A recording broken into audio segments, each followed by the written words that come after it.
Satyen Raja. Did I do that right? Satyen Raja? Yeah, very Close good. enough, man. Close enough. My friend, it's such an honor to have you. Thank you for saying yes to this. Satyen Raja, Truth King, right? Isn't that what that means? Translated, yes. Truth is my first name, and King is the last name. I mean, that's Satyen. That's like one of the, seriously, man, one of the coolest names, I think, in the history of mankind. Satyen Raja. And I actually, as I was doing my research, getting all jacked up on the Satyen Raja juice. And man, I am jacked after spending a lot of time with you the last few days. Even though you didn't know it, I heard that you're one of in an interview you did that your parents were actually kind of surprised about your as a young man. You didn't want to do the traditional kind of Indian parent expectation things of, I don't know, doctor, lawyer, or whatever that looks like, Yeah. and they were kind of surprised. But that's your real name, right? Satyen Raja. Yeah, I was born with that name, and my aunt found the name and inspired my parents to give me that name. Okay. I didn't even really know because I grew up in England and in Canada. Yeah. So I just hear it as a name in the back of my head like any other kid would, Yeah. not really looking into its meaning or what does it mean. And it wasn't until I was in my early teens that I started inquiring and got involved in Mm. spirituality and Mm-hmm. consciousness to find out, hey, mom, dad, what does my name mean? And then they told me, and I was like, and I went, oh, wow. And that's one of the major themes of my life, it turns out, to, how can I cultivate this honesty and reality and being truthful with life? So I think I got a curse and a blessing with my name because, Yeah. if I'm full of shit, then that's my name. I And know. Well, that's what surprised me is as I was listening to you, you were telling some of your early life story to another interviewer, and yeah, you pointed out that my parents didn't, they were a little surprised. Like you were watching Bruce Lee and studying these really great martial art teachers and these wisdom teachers, these wisdom men, and I'm thinking, well, if your parents didn't see that coming when they named you Satyen Raja, Truth King, I mean, little bit of an incongruence in my experience. Like they should have seen it coming, man. Is all I'm saying. So my parents are incredible, yeah. and they've been a backbone and a support to my life. I'm very blessed to Mm. have them. They're still alive? Still alive. They're in their 80s now. And they've just shared with me. I mean, obviously, the way they live their life is a transmission of integrity, and Mm. they've always been full of family values and hardworking immigrant parents. And I got really the backbone. I can pump up my Mm-hmm. parents for hours. I talk about my spiritual teachers, but my Mm-hmm. first spiritual teachers are my mom and dad for sure. Mm. Wow. It's really nice to hear, man, because I don't hear that often. Yeah, certainly. I mean, gosh, there's this. There's such a nuanced experience here. I mean, our parents are always our spiritual teachers, no matter what lessons they're teaching us, Well, consciously or my otherwise. dad had his angry time in his life where he was a Yeah. very angry and hot-headed man, Yeah. and my whole Raja side are very hot-headed, very temperamental. So that was part of my lesson in learning, Mm. with this genetic sort of Mm-hmm. fiery side of me. Mm-hmm. Learn to temper that, mature that, uh, find a way to deal with my frustrations in a healthy, loving, conscious way rather than Mm. what I saw. So I learned from my parents, what to do and also what not to do. Of course. So, and I Yeah. hopefully we all do a bit of that. Is your background is it Hindu? I'm raised as a Hindu, Raised yes, as a Hindu. And Raja, is that northern India that your northern family's India. from? So Western India Yeah. is my roots, and that's the province or state of Gujarat. Oh yeah. Gujarat. That's Mm-hmm. where Mahatma Gandhi was from. Mm-hmm. Wow. And so, but you were born in England. Born in Uganda, Oh, Africa. Uganda. Okay. Then when I was 3, the whole Idi Amin crisis, it Mm-hmm. wasn't a crisis, but my parents saw the writing on the wall Mm-hmm. that dictators going a little crazy. Mm-hmm. They left to England, stayed there for 3 years, 4 years, and then I came to Canada when I was 7. Okay. Good man. Well, Canadian. what's that? I'm Canadian international, I would say. Yeah. Well, you know, as I said, I was doing my research, spending a lot of time with you, watching your videos, just getting jacked up because we've met once, and I want to just acknowledge too, and I will probably have said this in the intro, but I want to just acknowledge, man, that when Sylvie and I met you at that recording for that talk show, we were really moved by you. We really both were deeply touched by just your presence, your way of being, your clear and evident caring for just the people around you. And yeah, man, you really left a lasting impression on us. So Thank you, brother. Thank yeah. you. So truly it's an honor to have you on in this conversation on this podcast. Thank you again for saying yes. So I'm getting all jacked up on my Truth King juice, you know, and like it's good stuff, man.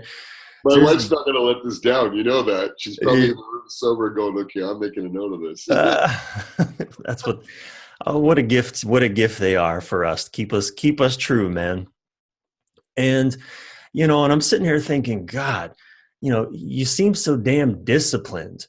You know, you mentioned this question a lot in across your. It seems to be a question that you live with. What, and this was it. This was the question. What must I do today to live, love, and die completely without regret?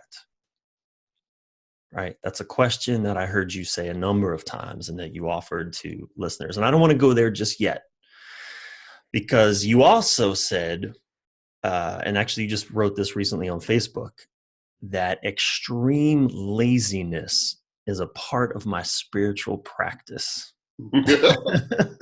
as well as the CEOs I coach. And I got to tell you, man, I I'm so if I feel it in my body whenever a leader in the world, someone that I look up to and admire, says, "Hey, extreme laziness is okay. It's great. It's wonderful. It's important." So the question I want to ask for you, and then we'll really dive in, is just tell me what's your chill out guilty pleasure. Like, what do you do on the day when you just don't give a fuck and you want to let your hair down, even though you have no hair? Like, what does that look like for you? um, when I cut loose and let go, I like to go in my sauna. I like to go in the hot tub. Mm, I love going for walks, hikes in nature with my wife, my dog, my son. Um, Although this is not relaxing, it's a bliss for me. Brazilian Jiu-Jitsu. mm, People don't consider it relaxing, but to me, it's relaxing because it decharges and de-stresses me. It's a cornerstone of my life. And once in a while, I'll dive into psychedelic exploration to mm, expand my consciousness. mm-hmm, Working with plant teachers and plant medicines and these type of things to explore and expand my consciousness. And I think the thing that brings me the deepest, like cut loose and relaxation, is just being with the divine, being with knowing that somehow I have some value on this planet, that I've been brought here, and I rest in that value and I just open up and I ask then, can I be a better conduit for love and for truth, for goodness? And when I'm tapped into that, when I feel I surrender into that, that's when I feel that my life just flows. There's so much spaciousness and there's a sense of deep knowingness and belief and faith. mm-hmm. I think it's a combination of all of that. I want to tie it back. You said, you seem like a very disciplined guy. What's really funny, brother, is I'm the most laziest guy on the planet. I think I'm one of the most laziest guys Uh-huh. ever. And that's why I do disciplines. I don't do disciplines because I'm disciplined. Mm-hmm. I do disciplines because I'm lazy by nature. And is this okay? I get that. I get that. It seems. I mean, look, is that something that you started or someone instilled in you then when you were growing up? Because to try to tell a lazy person, which I take issue with the term, but to try to tell someone who's in the momentum of laziness, let's just say, Yes. just start doing discipline stuff. Doesn't go over well. What I found out early on, and you mentioned that I had teachers and mentors. I was into martial arts very young, And although by bodily I was lazy, or I would say Mm-hmm. not a physically attuned specimen, no one in my family is athletic in any way whatsoever. I would say I'm the most athletic. So they were more intellectuals and social servants and things like that, and doctors and business people. But I came to realize with martial arts that if I can bring someone and I have someone to help me get disciplined, Mm-hmm. be my disciplinarian in a Mm. consciously selected way, by me going to the dojo, saying yes sir, bowing into class, and deferring my Mm. own will into the guidance of someone who can take me further than I could go. Mm. I tapped into that early and I went, oh wow, I did really well. I'm good by myself.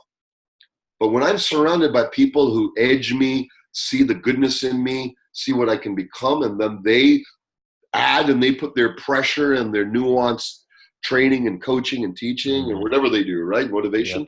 Yep. Then it took me to a whole other level. So then I got hooked on that.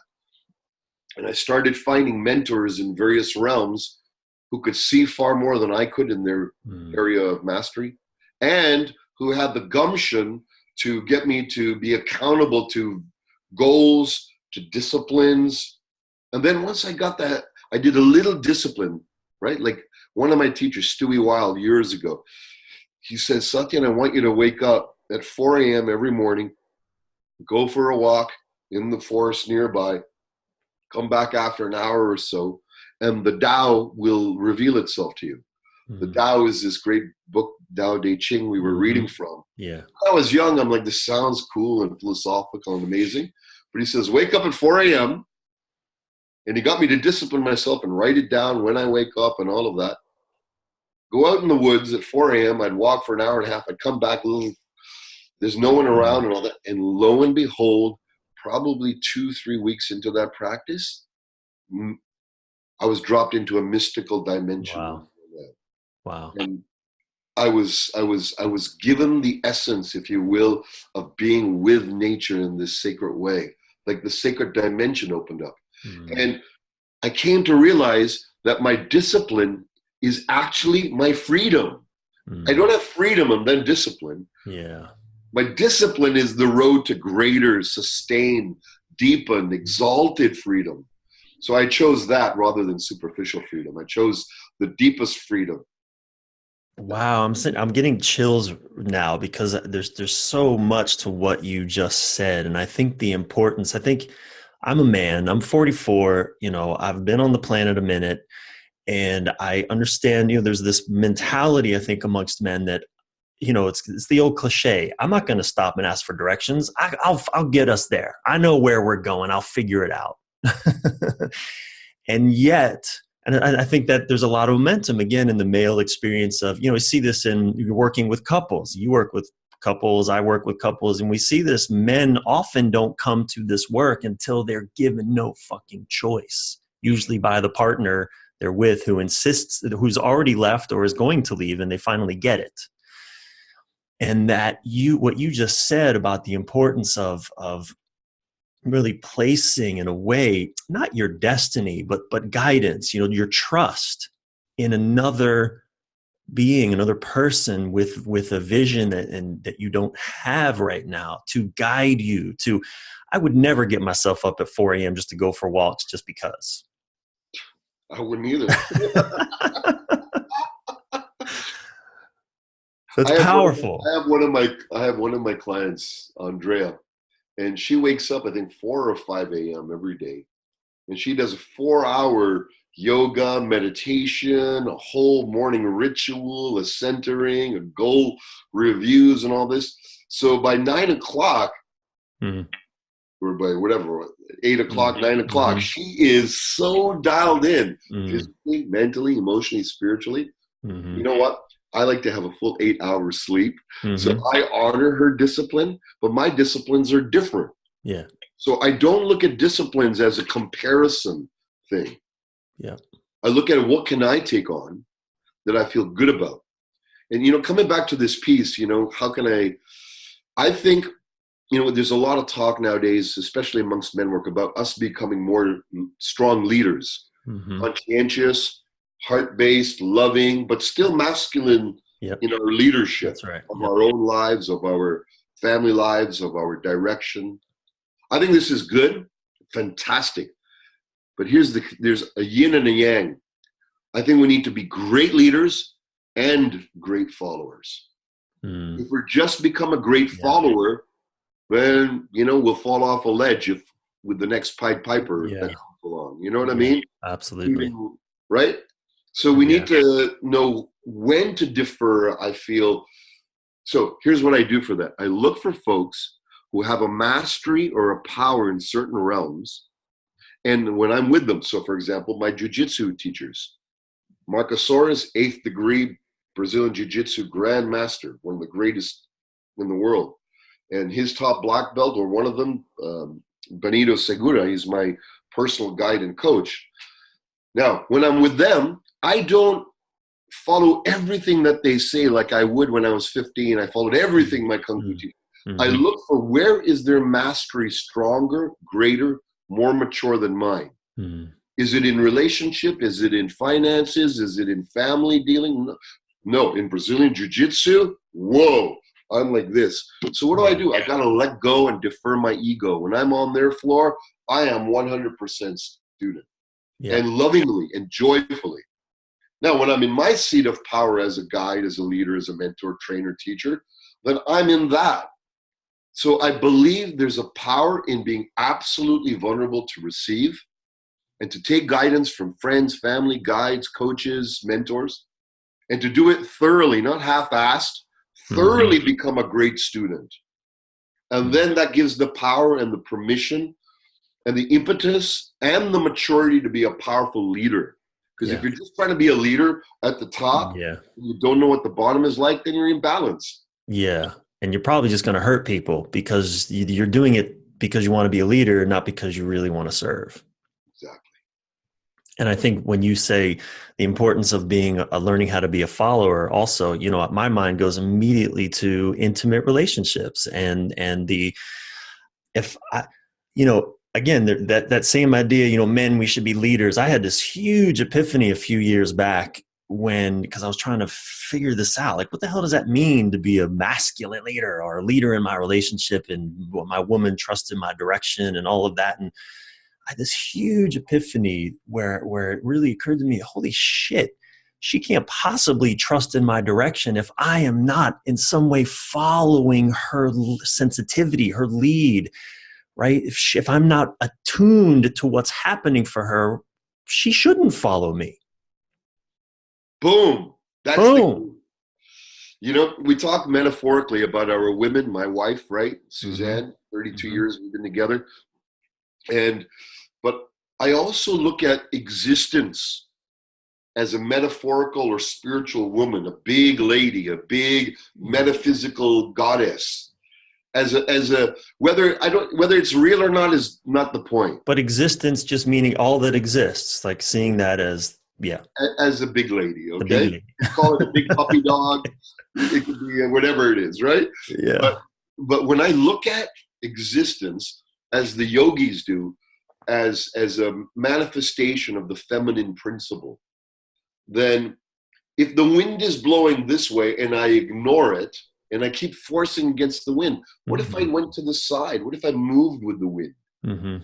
So to me, direction, masculine direction, is what you just said. It's the sensitivity of putting the oars down, putting the rudder down where you're going, and what you just said, at the same time, putting up the sails and feeling for the weather conditions, the patterns, the emotions, the nuances, the politics, the what's the vibe in this space, and aligning the sails so they're congruent with your direction rather than disaster. Yeah.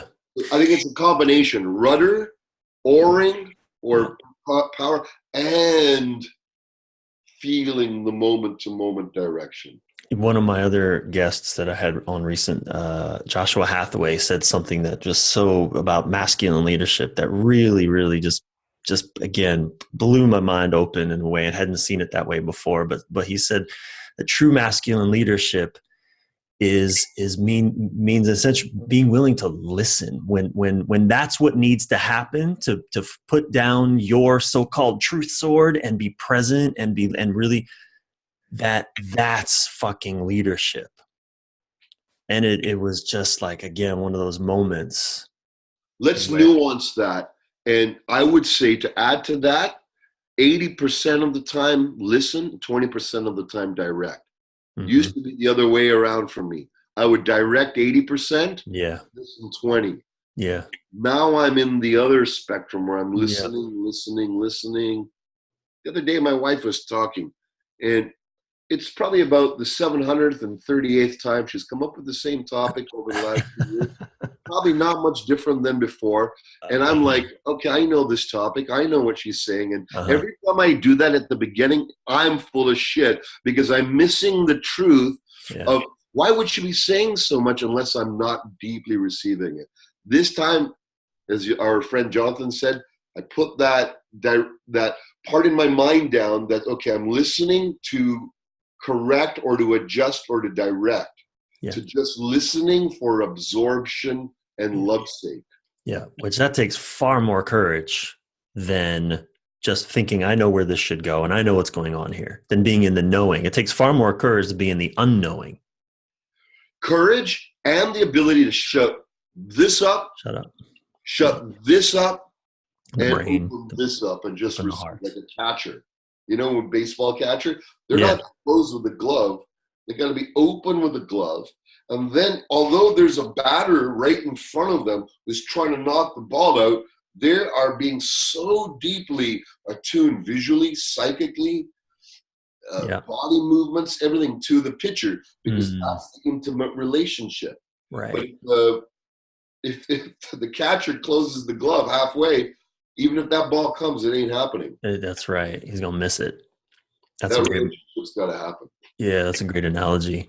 So, well, let me ask you, one of the first things that you ever said that I ever heard you say when we were at that filming was, the secret to a great relationship is separate bedrooms. Yeah. Tell me more about that. Well, and let me frame it this way. That's the question. I'm also aware we don't have a lot of time, and we. Let me give you an example. And mind you, this is audio, so this is audio. Okay, so I just showed a beautiful room with my wife's room. Since it's audio, I won't go into the other room. But my room is a futon on the floor, and I have my altar. Mm-hmm. And hers is this glorious women, red, orange colors, beautiful art, beautiful tapestries, and all of that. So she gets to luxuriate in this sacred feminine space that she's created for herself. Me, I like simple. I've got a nice futon, but what I get everything the highest quality. Get high quality futon, really good pillows, and I try to get clothes that not too many, just what I like, but the best quality, and then I keep it simple. And then what happens is a polarity gets developed between my wife and I. We recharge our batteries of sexual desire for each other, as well as intellectual desire, as well as emotional desire. So in the morning, it's really nice. Either she'll knock on my door or I'll knock on her door, and we're seeing each other as lovers again in the morning. So interesting. So what I'm hearing you describe, that a lot of men kind of will create for themselves is their version of a man cave. But then a lot of man caves, there's a lot of, checking out, in a sense. What I would judge as checking out. I mean, I have that. I will sometimes play a few hours of video game, but it is recharging in a way. I'm always more animated when I come back to my partner. I put a time limit on it so I don't disappear completely, because boy, I could. But I put a time limit on, and then when I make sure though that I do this in a way that when I come back to my woman, like I am in a new space where I just want to tackle her and wrestle with her and play with her.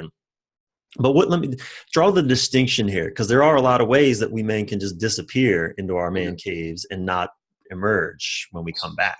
Simply put, I've come to realize that passion equals polarity. And polarity is the arc of attraction between yourself and your lover, okay? And either you're attracting each other, you're neutralizing each other, or you're repelling each other. There's only three things going on: Yeah. attraction, neutralization, or repelling each other. And what do you think most long-term couples are generally doing? They're neutralizing and repelling each other. And once in a while, the attraction happens, but it's all happenstance, because Mm-hmm. the artistry of how to stop doing the shitty stuff and magnify the good stuff is not taught to us, right? I mean, Yeah. it's Yeah. not there in popular culture. I'm glad Uh, you're doing it. Guys well, like us are doing it, but very few people have yeah. learned this artistry. I call it what most of us are practicing is the wing it method, which is winging it. And which usually just means we're doing what our parents did, or we're doing something in reaction to what our parents did. Exactly. So boiling it right down, I believe separate bedrooms. And if you don't have space in your place, your apartment, you're in a relationship, spend a little bit more time outside then. Go on the couch. You don't need multiple rooms and all that. Stay on the couch, go somewhere, but have a place of a little bit where your space allows you to reset your mind, allows you to have space from the rest of the world.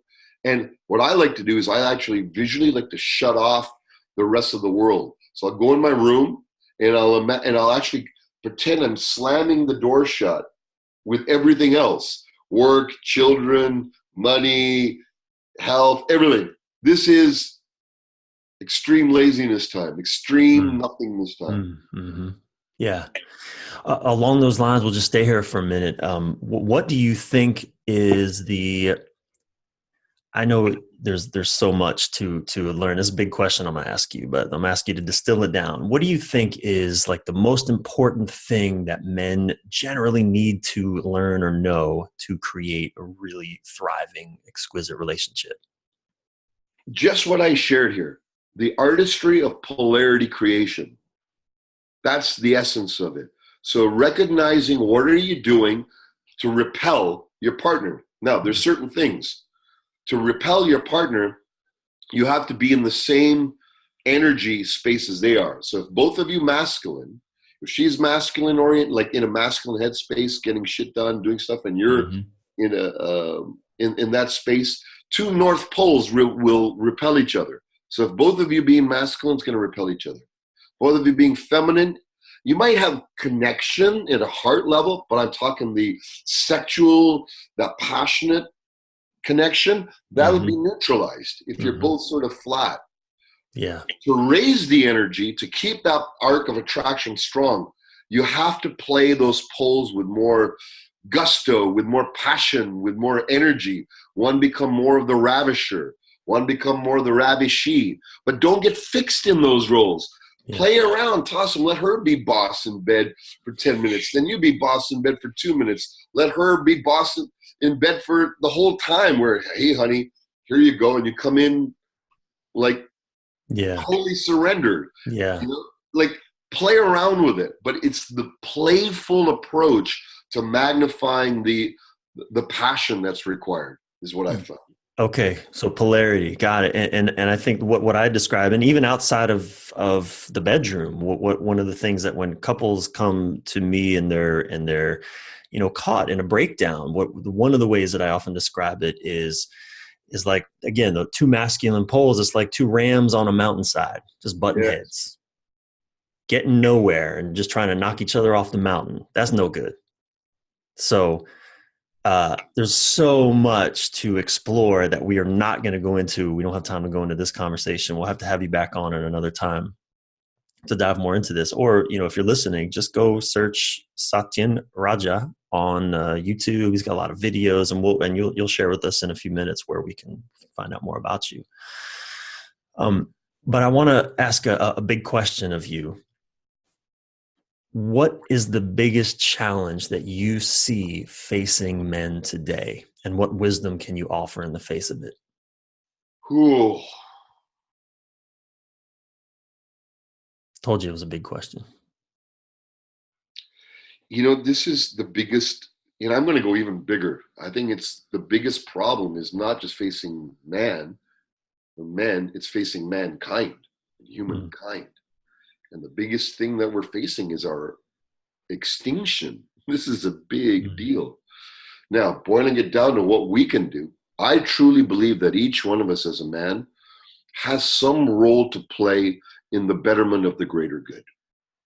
And the number one problem that we face is not knowing or even searching or even looking for or even caring about one's position and one's place in the great scheme of life of how I can become somehow better for the better whole, so how I can be a good player for the betterment of the conditions of whole. I actually feel that each and every man has some gift, small, big, forget the size, how big it is, how important it is next to the billionaire who's cleaning up all the oceans. It doesn't matter. Each and every one of us, when we're not feeling and living and trying, it doesn't even matter if we're actually succeeding, that we're trying to move forward to become a better conduit for the greater good and doing it in small and powerful ways. When we're not doing that, our life dries up, our passion dries up, our purpose dries up. We get more drawn into addictive stuff. We get more drawn into shallow bullshit of life. But when we go realize, holy shit, life is short, existence might be short for maybe 2, 3, 4 generations, maybe, if we don't fry ourselves off the planet. So what can I do today? And that comes back to that question that we started off. What can I do? What must I do to live, love, and die completely without regret, so that I feel fulfillment today and not delaying? That's the other part. The masculine mind's always thinking, if I do this, this, and this, then one day I'll be free when I've accomplished this. And that's the bullshit mindset. One day you'll never be free. You'll always keep deterring that freedom to some future date that never comes. The freedom's got to be done today. What can I do to become more free today? That's the battle. That's the success. That's the win. That's the floor to play on. When you do that, then you go to bed ready to die. You're not thinking, oh, 3 years, 6 years, 10 years, 2 months. Forget it. What if that never comes?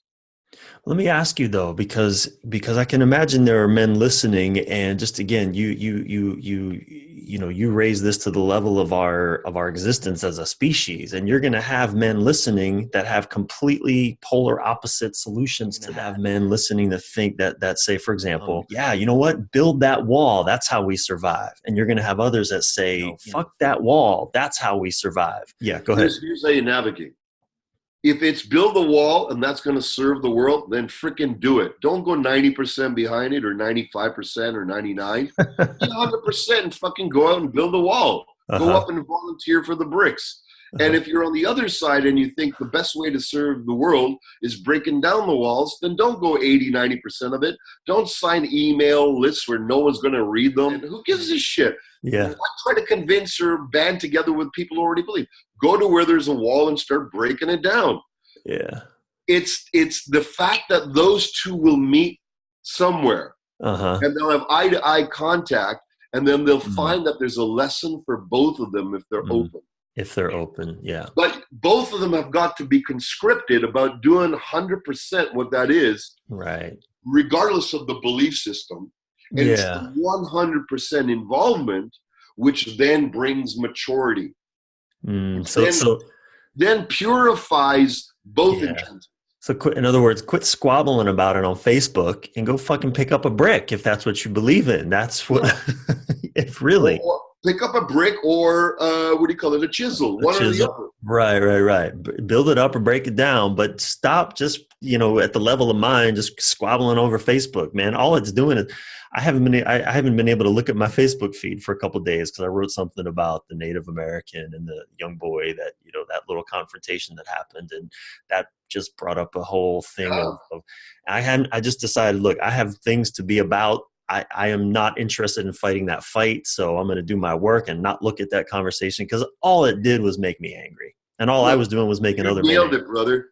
Everyone and every aunt, uncle, every politician, every whatever, right, is going to try to conscript you to become an adherent to their path, their way, their truth, their philosophy, their politics, their religion, all of that.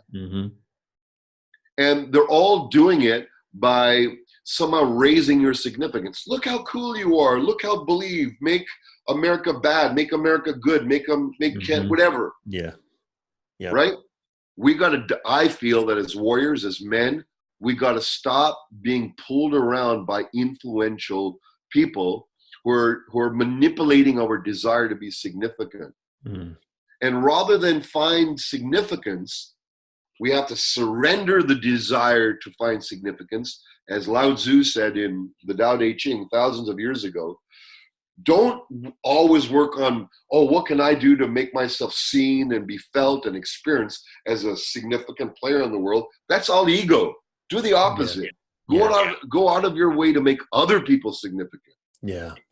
Or what you said, manipulating our desire to be free, manipulate, like we build that wall, then we'll be free. Or if we build that wall, then we're not going to be free. Right. So again, it's all playing on those. I like how you said it, conscripting us into their idea. Look, that's what a beautiful answer, man. I think that's the best answer I've heard to that sort of dilemma about, and it's not even about the wall, but just about, knowing that we're going to disagree on how these things are supposed to go and what's going to create the best world. That's what I think. We all want to create a good world, certainly for ourselves and our loved ones and our families. Listen, on this note, I gave a seminar a few years back, and there was an open evening, celebration, dance evening and such. So there's this one fellow who was in my workshop, and a guest came in the evening event. The one fellow had done a lot of my work. He was a German fellow. And there's this other fellow came in, and my student looked at him, and he went, oh, and his face all went white, and he comes over, he goes, do you know that this guy is one of the top skinhead Nazi leaders in Europe? Wow. At my event. Mm. And I'm like, well, what's he doing here? So he came over and he started chatting. He had a full turnaround. What had happened was he was one of the head skinhead Nazis. Who knows? He's done bad shit. Yeah. And the guy I was with, one of my students, he was fighting this group for years in Germany, anti that. They met at the workshop, at the seminar, and I had them start dialoguing. And it was a miracle. And what the miracle was they both, to see guys who would have killed each other 10 years ago, come to a place of camaraderie, and that, hey, we might not agree on everything, but we're going to move towards a higher purpose together. That's what we got to do. We're always in choice, but if we want to survive for the next 100 years, we need to make that a priority. Cooperation. Yeah, absolutely. And I want to, again, just bring that back to, we're talking at a very macro human existence level, but again, just in our own intimate relationships, it's about, if you're going to do intimacy well with another person, right, we need to find the third way, not my way or her way or his way, but the third way, the way of we. Exactly. Which takes, again, courage. I like how you framed it. I think Marianne Williamson she would share this statistic a lot of, but how men, it's interesting. We need only 20% confidence in what we're saying to say it. Whereas women need about 80% confidence in what they're saying to say it. Exactly. Right. And men will speak up in meetings more, will talk over women and each other more, again, with just 20% confidence. And I like how you kind of flip that in a way. No, I'm quiet 80% of the time now, absorbing, listening, feeling, being sensitive to what is actually happening. And that's powerful. The way I like to imagine it is, when I'm with other guys, I imagine I'm in a high-powered boat. So I have my rudder, I have my oar, I have the machine, I go. But when I'm with my lady, with my daughter, with my mom, with lady friends, colleagues of mine, then I put my sails up and I shut the motor off. And now I become more of a sailor working with the wind, working with the movement of the ocean. So it calls upon me to be much more viscerally sensitive and aware and conscientious of the space and people's feelings. Yeah. Wow. Beautiful, man. Well, Satyan, we're gonna move on to the final five key takeaways. Again, this is gonna be a shorter interview than normal, and I want to have you back on sometime when we can just dive in and Be my go. pleasure. Be my So pleasure. much to explore here. Um, so the point of these five key takeaways is to give our listeners, men and women for that matter, something to work with immediately. Some specific, and we've already covered a lot of really juicy stuff, but let's just dive right in and we'll bring it home. So first one is the key insight. What's the one key insight that you would offer listeners that you believe can make a meaningful impact on their lives because it has in yours? Mm. It comes back to that question. What must I do today to live, love, and die completely? And I would recommend everyone write that down, tattoo it, burn it on your forehead, put it jokingly, put it on your smartphone and have it pop up in the middle of the morning. And then really take the time to not just look at that as an inquiry, but what's the answer that you have for today? Yeah. Not for next week. So if I were to ask that today, what must I do to live, love, and die complete without regret? There's two communications. One I need to make to my daughter, one I need to make to my son, and I'm going to make those. So if I do those today before I go to bed, I'm fulfilled with that. So find out what yours are and do them so that you can rest. And if you're at the gym or listening to this in the car, all this will be in the show notes at brianreeves.com/men this way podcast. It's Brian with a Y, Reeves.com/men this way podcast. So that link will be in the show notes. So don't worry. One thing I like to do is actually, when I'm working with a question like that, is take a dry erase marker and put it on my bathroom mirror. That's awesome. Yeah. So it's right there. That's a great idea. Thank you. I'm going to use that. And if you're really committed, do a permanent marker. Hey, some people do, I have friends that have written these kinds of questions and quotes and painted them on their walls around their house. It's powerful. That is a great idea. Okay, I'm taking you up on that. Yours, man. Go with it. Number 2, key mentor. Name another man that you've been inspired by, living or dead, that you would recommend the men listening to learn more about. Wow. Well, we both are fans of Mr. David Data. He's one of our mentors, so I would say him. But one that you might not know so much of is Stuart Wilde. STUARTWILDE. And he's got a book called The 33 Steps. 33 Steps Beyond the Earth Plane. Or 33 Steps Beyond the Earth Plane. Yeah, just think 33 steps or 33 spiritual. Stuart Wilde, 33 Steps. Again, this will be in the show notes. He was one of my most profound mentors. He's passed on now, but he was a mentor to Deepak Chopra, Wayne Dyer, Marianne, like a lot of the greats. And you'll see lots of talks on YouTube with him, fun talks. There's one on money that I really like, but check Stuart Wilde out, okay? Very cool. Thank you. Key resource, your most impactful, inspiring book, movie, or podcast of the last year. Ooh. The book series called Reality Transurfing. TRANSURFING. Reality Transurfing. The author is Vadim Zeland, a Russian physicist, VADIM. Vadim Zeland, ZEALAND. And he's got 5 books in the series. You can order the compendium book, all 5 online for very inexpensive. And what's amazing is all books are free on YouTube to listen to. What about those books? Reality Transurfing. What touched you about that? To me, it's the essence of hundreds of years of consciousness and spiritual teachings in a very pragmatic, direct way. It's so new. So consider The Secret or books on manifestation as a very grade 1. This would be PhD level. Okay. And user applicable. It's just so powerful. I could go on for weeks about it, but read it. But the first book or the first audio, give it some time. You got to be patient, and then once it clicks in, it's very transformative. Cool. Reality Transurfing. It's such a cool name anyway.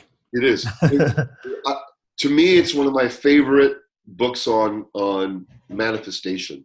It is my favorite book on manifestation. Cool. Thanks, man. Key investment, number 4, key investment. In the last year, what's the best thing that you spent money on under $10,000? Is that a train going by the way? Oh, no, it's my garbage truck over here. Okay. So hopefully my editor will edit that out. So number one investment for under The, 10,000 the bucks. best thing you spent money on under $10,000. Wow. Vacation to the Big Island, Hawaii. Hmm. I would put up there, where I went with my Brazilian Jiu-Jitsu coach. We spent like 2.5 weeks checking out, just being with nature Mm. and having man-to-man time, and Wow. very little talk and lots of communing with nature, with the spirit of nature. Wow, that sounds divine.